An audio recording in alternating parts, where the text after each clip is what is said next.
Good morning to everyone in North America. Good afternoon to our friends and investors in Europe, and good evening to our friends and investors in Asia. I'm Jim Sims, Director of Investor and Public Relations with IBC Advanced Alloys. Welcome to this IBC conference call and progress report. Slides from today's presentation and the audio of this call are being broadcast live over the web. A video recording also is being made of the slides and the audio presentation and will be available on the IBC website starting tomorrow. All participants are now in listen-only mode. For those joining us via the webinar on your computer or your handheld device, you can listen through your device speaker system, or you can call in using the telephone. To do the latter, simply locate the audio pane on your webinar controls and select Use Telephone. The dial-in information and the access code will then be displayed for you. After we finish the presentation, you'll be able to ask questions using the questions pane on your computer screen or handheld device. Simply type in your question and click send.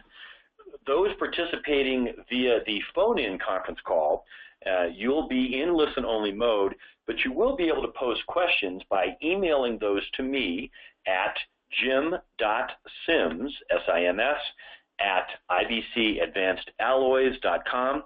Or you can text those questions to me at 303-503-6203. Joining us today is Major General Duncan Heinz, United States Marine Corps retired. General Heinz serves as President, CEO, and Director of IBC. Also joining us on the call today is Mark Smith, a member of the IBC Board of Directors and the Executive Chairman of NioCorp Developments Limited. General, let's start with you. Thanks, Jim. And welcome, Mark, and welcome to everyone on the call. Let me start by thanking you, our shareholders, for your continued support as we work to build a truly world-class company at IBC. Your support is vital to our progress. Next slide, please.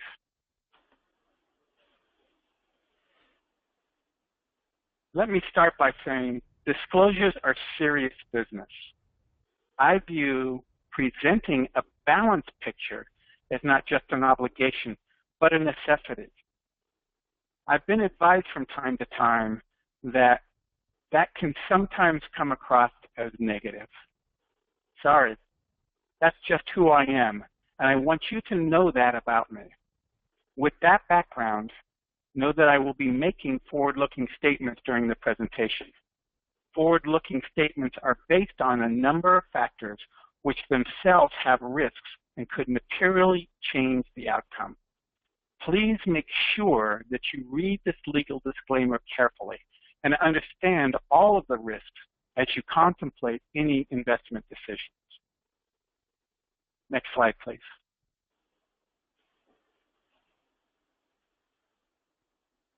Summary slide. I want you to take away these 4 points, so if nothing else comes out of today's presentation, remember these. Number one, our ongoing production capacity expansion, which has been made possible by the capital raise earlier this year, is well underway and progressing, providing a solid foundation for growth in the second half of this year. We have had some equipment issues in both divisions, but they have been resolved.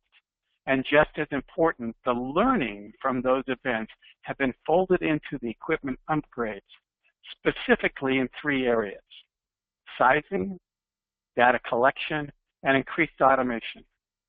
They're all about decreasing the variability that we've been seeing. Those changes, in my view, were critical to the success in the future, but have slightly impacted our installation schedule. Number 2, sales to Lockheed Martin of our precision cast azimuth gimbal ring, a key component of the F-35 Joint Strike Fighter's electro-optical targeting system, or EOTS, are back on track and accelerating. The equipment problems did impact our original schedule, but we are now back producing and delivering at rates even higher than before. And I expect this to continue as growing production of the F-35 also ramps up, and we look forward to serving Lockheed Martin on other components for the F-35 as well as other systems in the future, and not just Lockheed Martin. We continue our work with 3 other aerospace providers to bring them prototype parts for their fit-form function tests.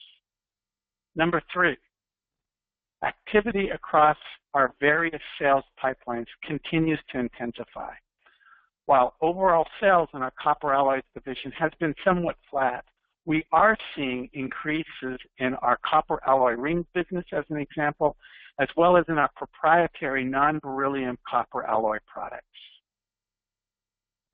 Number 4, I am confident with the progress to date and the plan laid in for our production expansion and equipment upgrades that we are well positioned for increasing sales in Q2 and with continued acceleration in the second half of the year to achieve positive cash flow and break even in this fiscal year.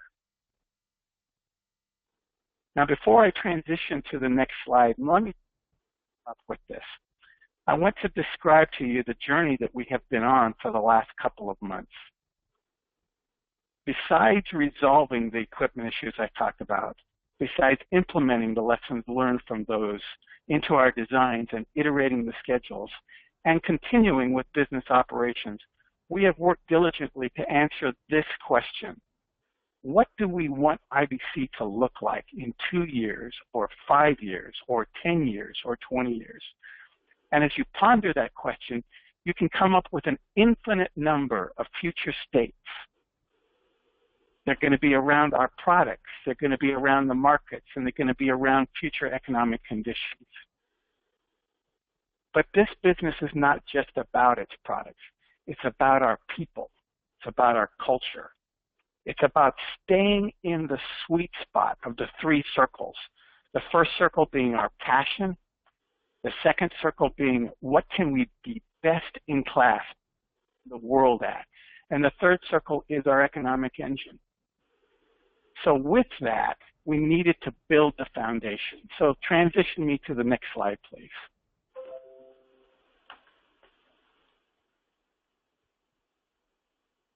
That specifically leads to the foundation. What do we want this company to look like? Our passion is to transform the world by delivering to our customers solutions using our innovative metal alloy.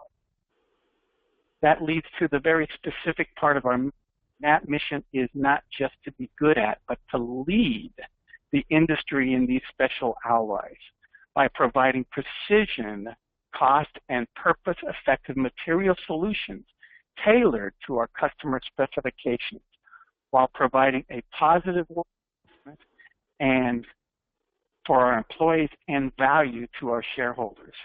And as you saw in the newsletter that I provided, a very important part of this mission is the incorporation of the genius of the and. We can be a company that does both. It's not a choice. We can build and transform the world. We can make this a great place for employees to work and return significant value to our shareholders. I'm sure as I lead to the next slide, Jim, that all of you have heard about Wells Fargo. And that speaks very much to core values. So I want to give you our core values as well. Integrity first. Everyone at IBC contributes to our company reputation. So we will never compromise on our commitment to integrity, and we will always conduct ourselves ethically. Just because something is legal doesn't mean it's the right thing to do. We will do not only the right thing, but for the right reason. Courage. We demonstrate courage in every challenge and in every decision. Failure only happens when you stop trying. We will always press forward with optimism and perseverance. During times of uncertainty, we will remain flexible but decisive. We want to keep moving forward.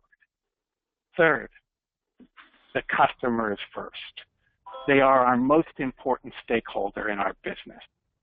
Be responsive, results-oriented, and accountable to them. We deliver on our commitments and we honor our customers. And that leads to focus on execution. Do what needs to be done. We hold each other accountable for execution and for results. We communicate clearly and frequently to each other, and we strive to know more about the business with a desire to continuously learn and improve. We want to make an impact with each other and in the business every day, and we want to find new ways to share our experience. And that leads to the teamwork. We value inclusiveness and open collaboration as a means to achieve those goals. We will be transparent with our knowledge, not holding it in, share the expertise, and we will be brutally honest, but with the highest respect for each other. That's part of the accountability. We recognize the need for work-life balance, but we seek to inspire trust. And it is that trust every day with each other, that trust that we develop with our customers, and that trust that I hope we develop with our shareholders, that is the fundamental part. We want to keep that trust and deliver on the promise of this great company. So transitioning to the next slide. I believe that this vision and this mission and this core values are foundational. What you see now, though, is the middle layer. What do the come out of that? The production expansion is just a part of the middle layer. With the foundation of our mission, our people, our culture, and our values, we build on that next layer, which is the market space, the knowledge of our competitors, our product roadmap, and our strategy that wraps together all of this with our business operations, with our financial planning, and with our market implementation. The top part of the pyramid then becomes our execution. That is the numerous things that we do each day. That is the measurements that we track, that we actually do. You can't improve what you don't measure. And it's our risk management. And we constantly iterate that. So this slide presents to you some of that iteration. If you come from manufacturing, you know that upgrading production capacity doesn't happen overnight. It takes a while to get equipment ordered and delivered, installed, get it commissioned, and get it into full production. Just as important, that's not the only piece. We need to train our people in terms of the operation. We need to look across the breadth of the operation to say, okay, with the new furnace upgrades, what are the other places where capacity expansion is going to need to occur in order to be able to handle the higher rate of the furnaces? That's all part of the planning that we have been doing. And what you see now is the very list of all of the things that are happening to manage exactly that. Now, as I've said in the past, EMC is all about risk. And so we have focused very much on what we need to do right. The furnace is a very important aspect of it, but it's not the only aspect. And as I mentioned earlier, we have the furnace on order. We have been able to incorporate new design changes into more automation relative to the system and much more data collection so that we can measure variability. We can see what's happening on it, and that was a really important lesson in the equipment issues we had earlier. So Chris's and team continues to work on that. The furnace is ordered, and I expect it to come into in the December timeframe. And I'll speak a little bit more about that in just a minute. But we are also expanding our wax injection capabilities to be able to improve those production rates. The heat treatment and the thermal processing that specifically creates the shells are also being improved with a focus on how do we reduce costs, reduce the amount of variance in our process, and increase the safety margins so that we can reduce touch labor. Finally, thermal processing is also being reduced so that we can actually reduce process time. And we're looking at specific processes that are outsourced now so that we can bring them in-house, which will lead to lower costs and faster cycle times. So I think EMC is well positioned. On the copper alloy side, excuse me, I'm going to get just a quick drink.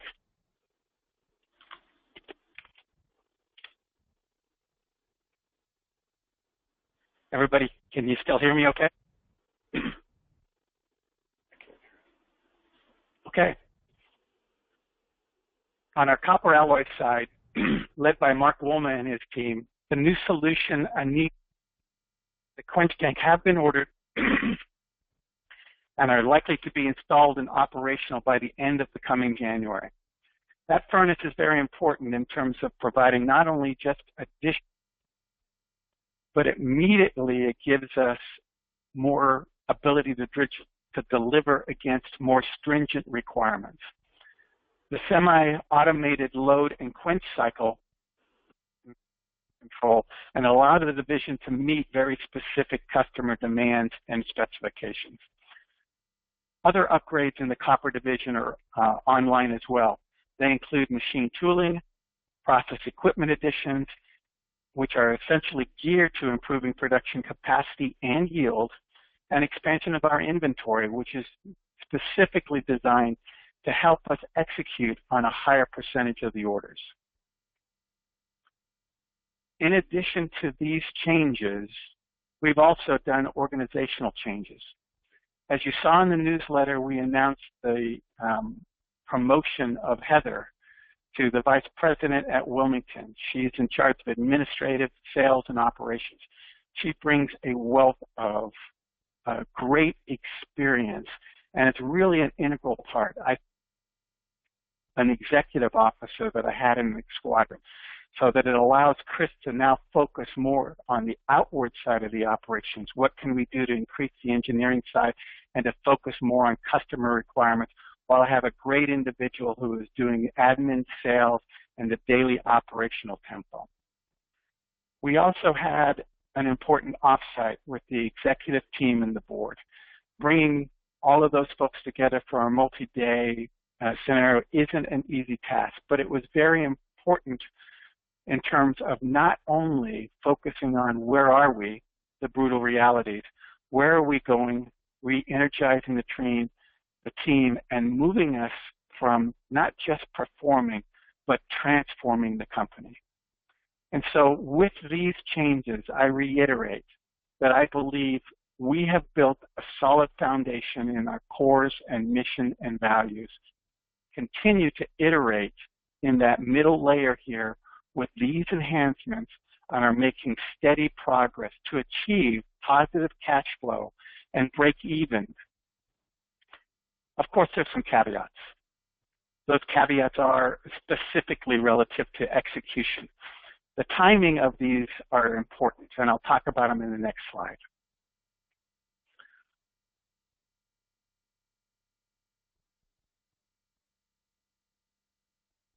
Production and sales to Lockheed Martin of the precision cast beryllium-aluminum parts are continuing to ramp up.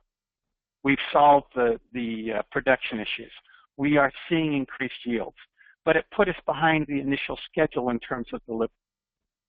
We much want to balance that schedule against the installation. I want to make sure we've met the commitments in the contract. So that may push back by just a couple of weeks some of the installation, but it's extremely important. And just as important as that is, in that process, we are already taking the steps to increase the number of melts today, to increase the rates, so that we lay the foundation for how do we get to more accelerated. So it's not just about the furnace, it's about having the end-to-end production laid in. Right now for the EOTs, we anticipate and have already delivered the systems for 367 EOTs ordered to date. But the aircraft program is expected to exceed 3,000 aircraft over deliveries through the 2030 timeframe. I actually think it's going to be more than that. If you compare it to the F-16, which was a brilliant model in terms of business, the F-16 is still in production today, selling to FMS customers, and it's delivered over 4,500 aircraft. So I think we're going to be doing that for a long time. And just as important, as they ramp up to having literally one airplane a business day coming off their line, we're going to be ramping up with new components to do so. I also look very much forward to serving Lockheed Martin in other capacities. We know there are additional components, not just for the F-35, but for other systems. And along with Lockheed Martin, there are 3 other aerospace companies that we continue to work with. And we are very much into the sweet spot of our casting process, as well as components that we believe will have significant rates that will allow us to expand and continue to fill the order book for EMC for a long time. Next slide.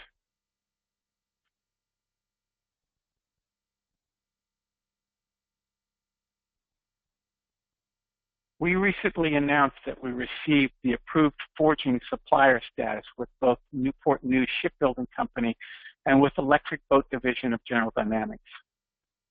These are the largest shipbuilding companies in the United States and some of the largest in the world.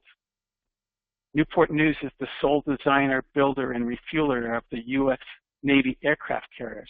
Electric Boat is one of the U.S.'s premier submarine builders, having designed and delivered 15 of the U.S. Navy's 19 classes of nuclear submarines. So what does this really mean? Well, it means that we've made the list. No one within either of those organizations or the thousands of vendors that service them for their specific orders can provide components without first meeting this qualification. So it's a singular achievement that gets us in the door. And within the door, it's not just these 2 major companies, but the thousands of vendors underneath that now can see our specifications, know that we've met the qualification standards, and are now specifically looking for where are the one-to-one substitutions and where are the parts that we can make it their programs. So we're continuing to work with both of the primes as find those forging opportunities to grow. This is specific to the copper business. With this, we will be able to provide forged products directly or through the vendors. And I reiterate again, the qualifications are not easily to get. These are world-class manufacturing companies. And this definitely opens the door for new business, particularly in the area of forged materials, rings, flanges, and other copper alloy products.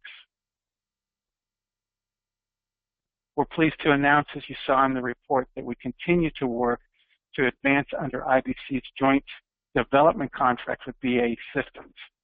We have delivered the first components under the initial prototype order, actually in 2 lots. And when we got feedback from the first one, we actually were in 2 weeks' time able to deliver a second lot of material to meet their specifications. I can't disclose the specific application, but again, I can reiterate that this part was specifically chosen because we see it in the sweet spot of our casting process and having the potential to be able to be a significant contributor to revenues for EMC. Additionally, 3 other aerospace companies are now in the early contracting phase, and we are advancing on all fronts to provide them precision cast parts. Again, I can't speak to the specifics of the opportunity, but please stay tuned. We're excited again about filling the order book up to meet those capacity capabilities that your investments are helping us to build. Our Copper Alloys division grew about 14% in FY16 over FY15, specifically in the ring business. And we continue to see the order book climb in FY17.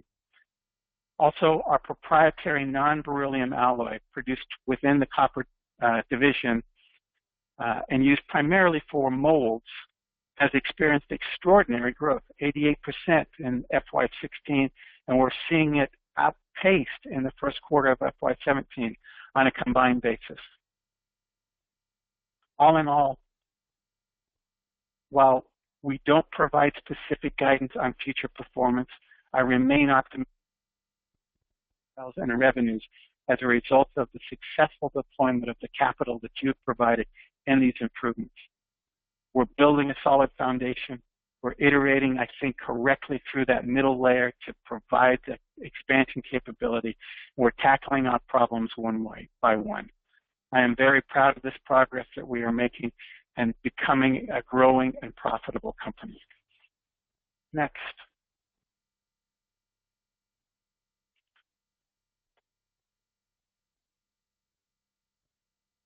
Relative to our competitive advantages, we have successfully completed the multi-year qualification, as I have said before, and that's an important step. It's not just a step for the beryllium-aluminum alloys out of EMC, but now, again, qualifications in the copper division with major contractors. These, I am absolutely convinced, will lead to higher sales, and we continue to do that. We maintain multiple upstream sources for our raw materials, which helps us de-risk our supply chain.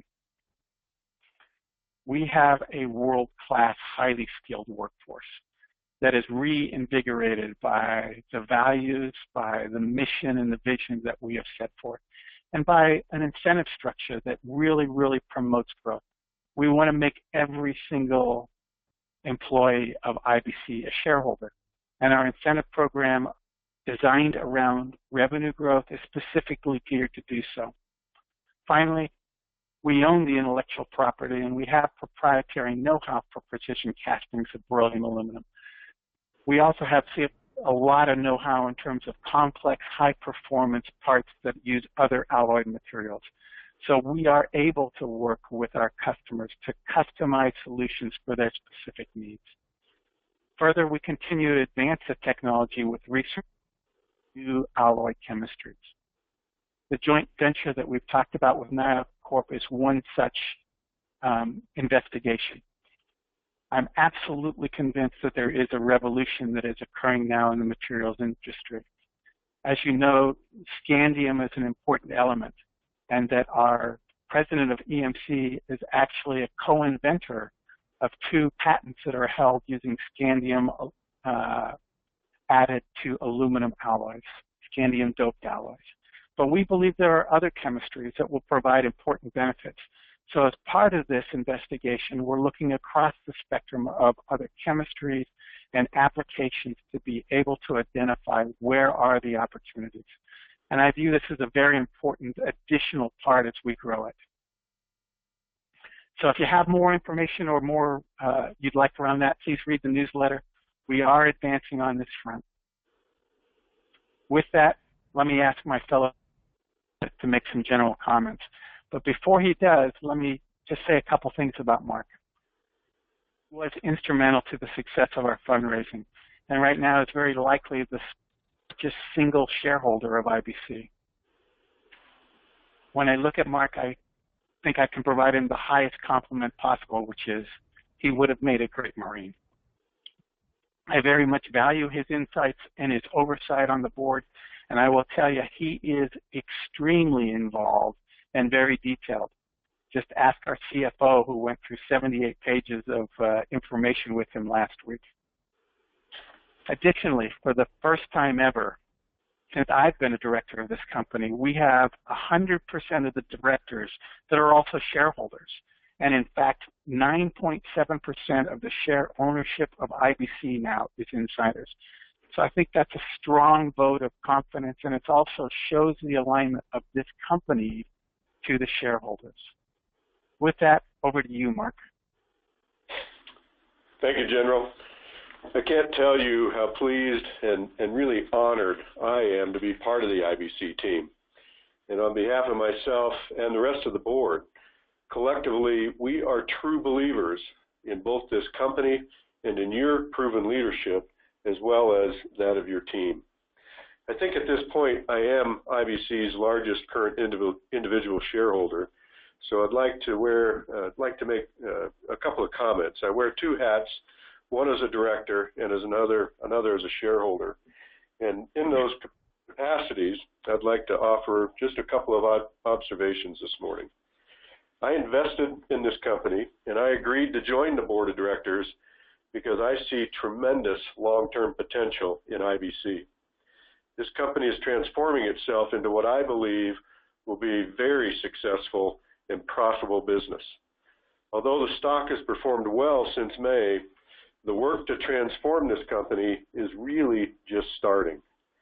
Obviously, there are no guarantees of success, but as the General noted, the entire board and senior management team recently got together, and I had the opportunity to visit one of the IBC sites in Franklin, Indiana. And the one thing that I watch when I'm at any production facility is I watch the people. And the one thing that was absolutely crystal clear to me was that IBC's leadership and its entire workforce are clearly committed to building this business and building long-term shareholder value. In fact, you could even say the employees' passion was a little contagious, and I might have caught it. I see IBC as a long-term investment play, and I have no problem in disclosing that I have no intent to sell any of my holdings in IBC anytime soon. In fact, I consider myself to be in acquisition mode when it comes to IBC securities because, believe me, I expect to see a very healthy return on my investment in IBC over the long term. I've been really pleased with the progress I've seen in the company and the progress that they've made so far this year. There are challenges to overcome. We have all the right people, and as with all companies operating in a competitive space, it's the people that are going to make the difference. I'm very optimistic, indeed you might even say bullish, on our success. And with that, General, thank you for the opportunity to provide those comments back to you. Thank you, Mark. I very much appreciate the confidence that you place and that continue to build every day. Jim, let's go to questions. Sure, let's do it. For those participating, again, for those on the webcast, you can type in your question into your questions panel and click send. Those who are participating on the phone lines, you're in listen-only mode, but please pose your questions to me via email at jim.sims@ibcadvancedalloys.com, or you could text your question to me at 303-503-6203. General Heinz, Mark, a number of our shareholders have, over the last week or so, already emailed in some questions that they wanted to have posed. So those who are online are going to be typing in their questions. Let me get started with a few that have been asked to be posed by our investors. Our first question came from Steve from New York, who asks the following. General, what is the potential impact for IBC sales in 2016, 2017 of the recently announced forging qualifications with Newport News and Electric Boat Shipbuilding, and which division of IBC should profit the most from any new orders? I'll start with the last part of that question first, and that's the division that will most likely benefit is the copper division. They have completed all of the qualification standards and provided that to the individual quality units for both of the companies and have made the qualification list. I believe that the potential over the next year and a half is significant and in fact will be material over time. I don't have a range for you, but again, meeting those very stringent qualifications, being on the list for these two major shipbuilding companies as well as the thousands of vendors that support them, I believe opens up new opportunities for us. We're in the process of educating not just the two companies in terms of the chemistries, what do we do, but where else can we help them in terms of solutions. And so that education process will take a little bit of time. There may be confidentiality that's wrapped around some of those things, but I do believe it will have a significant impact on revenues for copper division specifically in the near future. Okay, Rami from New Zealand writes the following. You mentioned in your progress report to investors that you are working on a potential product for BAE systems. Can you elaborate on that and provide some potential numbers on future production? And would IBC need any additional equipment or funding in the near future to service any orders that may develop? I alluded to it earlier. We've delivered the prototypes. This particular part that we're talking about is very much in the sweet spot of our casting process and has the opportunity to represent a significant demand in terms of the capacity expansion. Help me with the second part of that question. I'm sorry, I didn't hear it. Would IBC need any additional equipment or funding in the near future to service any orders that may develop? Thank you. Not at the moment. So we believe the capacity that we're laying in is sufficient to meet these and other demands. That capacity is going to allow us to literally double the potential for revenue. So in current facility, we should be able to have a maximum of revenues of around $1 million on an annual basis without further expansion. But I'd love to have that problem. Get to a point where we need to expand further than that, then we will go back to the investors to explain to them the story. But we should be a very profitable company at that point asking that question.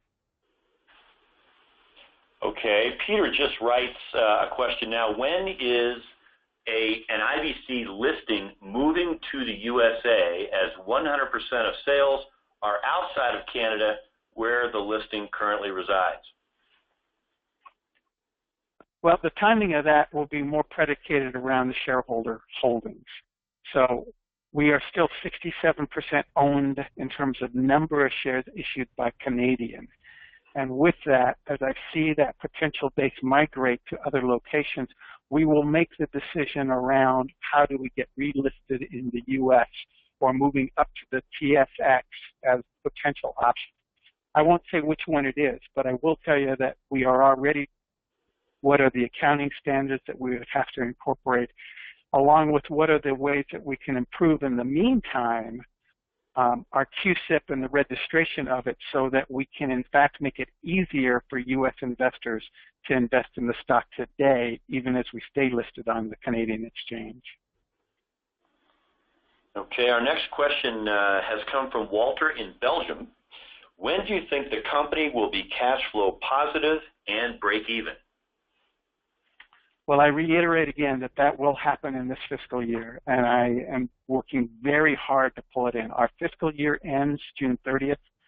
Again, I see very strong potential in the second half of this year, and we'll move aggressively to try to capture that, both in our sales order book to move that forward, as well as in our capacity expansion. General Kerry from North Carolina writes, the company is clearly focused on sales to Lockheed Martin for the F-35 fighter jet.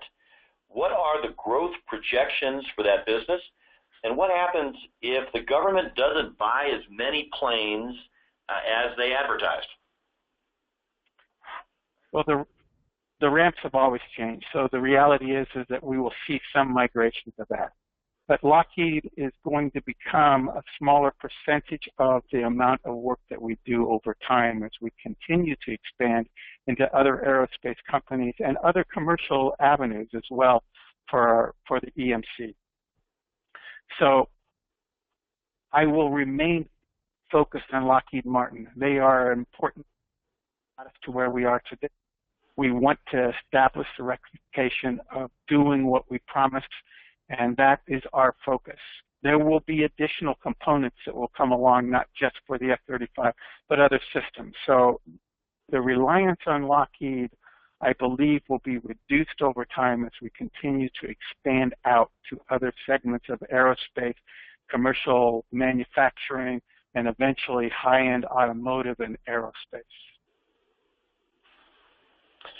All right, Paul from Vancouver writes, what is the remaining lifetime of the barrel cast patents?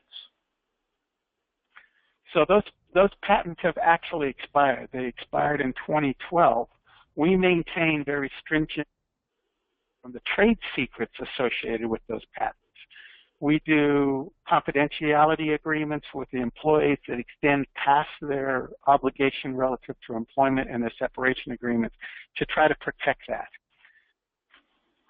So I believe from a perspective we're doing all the right things.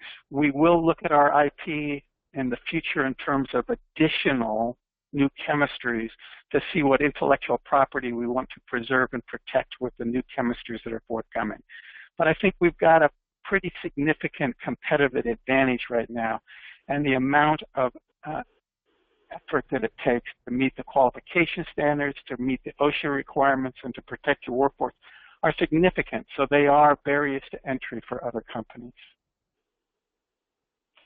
General, Nancy from Virginia asks, What is the status of the nuclear fuels initiative that the company has discussed in the past with beryllium oxide, and does the company plan to produce its own beryllium someday? So let me start with just a little bit of history on this. We had a property in 2008 that had what we believed to be a reserve of the beryllium. With that, we had developed the nuclear fuels initiative as a means to be able to actually sell out, because we knew that within our own capacity for manufacturing within aerospace, there would not be enough demand to make that mine profitable. So we needed to look at other places to use that. I will tell you that we continue to investigate in the nuclear fuels, and the results that have been published by Purdue and Texas A&M are actually very, very encouraging. We know that the addition of the beryllium oxide as part of the shell of the pellet of the fuel, even though it reduces the overall mass of the amount of fuel available, it actually improves the performance in terms of the thermal transfer of the energy such that it's a net positive. We will continue to maintain an interest in that. We're continuing to maintain how do we monetize the investment we had. But the original portion of the initiative that said around specifically the mining of beryllium is no longer. So right now it's how do we capture and monetize, and as well as advance the technology here so that we can get a return on that investment. All right, General, there are a number of questions that have come in along the following lines. Todd from Nebraska asks, is IBC Advanced Alloys currently developing scandium aluminum alloys with NioCorp for qualification and potential sales? And for the scandium project, do you need additional facilities and or investments, or can production be done in your present facilities? The production can be done in our present facilities. Much of it will depend on the capacity that we need to meet customer demand in the future. We have not yet started the very specific process of taking scandium and doping it with other chemistries, because we're now looking at what are the properties that we create in terms of specific ratios of the different chemistries to be able to target what is the greatest portion of applications we want to go after first. So that work is progressing. I do expect us, though, as part of the joint venture, to in fact go ahead and produce some small amount of material so we understand the process, and also to bring in the very first potential customers as we look at their applications. All right. A follow-on question, General, is what products can be made of scandium alloys, and what benefits does scandium bring to the types of alloys you may be looking to develop? That's from Jim.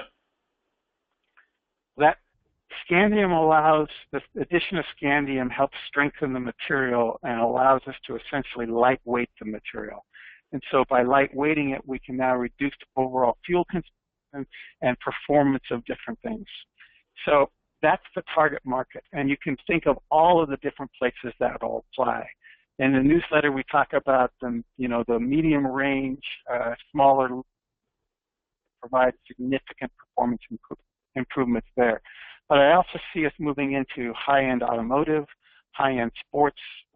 So, for instance, cycling, or places where weight makes a difference, even small ounces difference has an impact in terms of performance. So those are the markets that we're initially going after. I believe it will grow, and I believe as we look at other potential capacities, it's all about driving down price points, which means increasing volume and achieving mainstream into automotive. And I think that is well within the potential long-term for IBC. Okay, General. Peter asks, are there any plans for vertical integration or acquisition of complementary technology or manufacturing capacities? We constantly look at that as part of our What I will tell you is that it's premature to talk to any specific solution, but I am looking across the broad spectrum of vertical integration, both at the lower end in terms of the mining, the relationship with NioCorp being one of those, as well as are there opportunities to move into the machining and portions of it so that we have an end-to-end solution for our customers. Again, premature to give you the specifics of anything, but as we continue to investigate, as we continue to build the business case, we're going to let the investors know. All right, General, and Leon asks, how does the order forecast look like over the coming quarters? I won't speak to that specifically. What I, again, reiterate is we are laying in the foundation both at the people, the culture, the value level, as well as in that mid-level now for capacity expansion to fill an order book.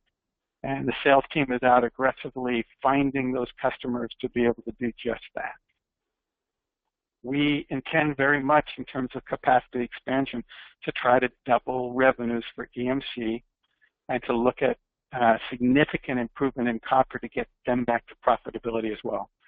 If you look back into our financials, you can see that copper was once, not that long ago, generating over $24 million of revenue.